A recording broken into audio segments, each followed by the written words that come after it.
So the question then becomes, so this is nice for the user, right? You get all of this value as a user. Why is it good for developers or for startups to really think about?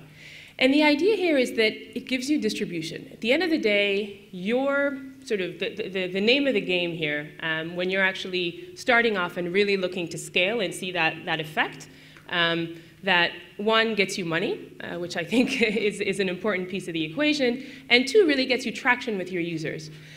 So the name of the game is really acquisition. How do you get more users to be exposed to what you're doing? And two, once they are exposed, how do you get them engaged?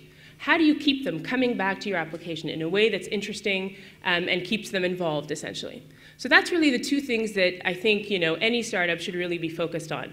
And so Open Graph does exactly that. So it gives you access to millions of people across these three tools that I described, so Newsfeed and Timeline and Ticker. It allows you to really re-engage with people. And then you have a way to connect with your friends on a given experience. And that we've seen has really proven out to be sort of a major enabler of growth.